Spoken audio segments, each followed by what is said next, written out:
ராஜாவுக்கு ரொம்ப வயதாகிவிட்டது. அவருக்கு பிள்ளைகளும் இல்லை. தனக்கு பின் யார் இந்த நாட்டை ஆழ்வார் என்று அவர் பெரும் கவலையுடன் யோசித்தார். அந்த கவலையை பார்த்த மந்திரி அமைச்சரவையில் முன்வந்து கூறினார், அரசே, நிச்சயமாக நாம் நல்ல மனசு, நேர்மை, பொறுமை கொண்ட சிறுவனை தேர்ந்தெடுக்கலாம். அதற்காக ஒரு போட்டி நடத்தலாம்.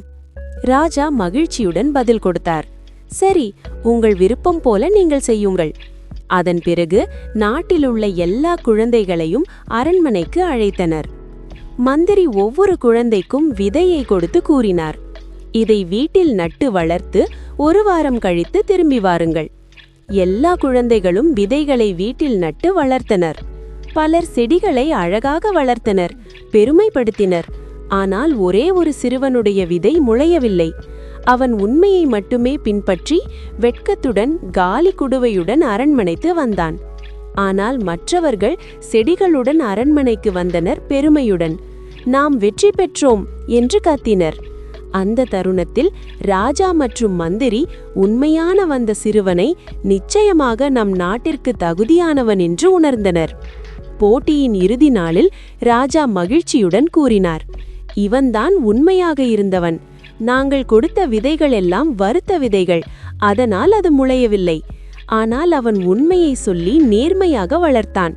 அதனால் அவனே நிச்சயமாக நம்ம அடுத்த ராஜா. மந்திரியும் மற்றவர்கள் அனைவரும் ஆச்சரியமாக பார்த்தனர். அந்த தருணத்தில் அனைவரும் உணர்ந்தார்கள், செடியின் உயர்வு வெளிப்புறமாக இருக்கலாம், ஆனால் நேர்மையின் மதிப்பு மாறாது. உண்மையான முயற்சி மற்றும் நேர்மை எப்போதும் வெற்றியையும் மதிப்பையும் தரும். அதன் பிறகு அந்த சிறுவன் நாட்டை நல்ல முறையில் வழிநடத்தியான். மற்றவர்கள் போல பொய்களை பயன்படுத்தாமல் உண்மையான முயற்சியால் மக்களுக்கு பயனாகும் வெற்றியை காட்டினார். நேர்மை எப்போதும் உயர்வையும் மதிப்பையும் தரும்.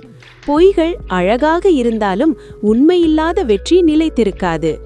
குட்டீஸ், நம்ம சுட்டி பேபிஸ் சேனல்ல இன்னும் சூப்பர் கதைகள் வருது. இப்பவே சப்ஸ்கிரைப் பண்ணுங்க.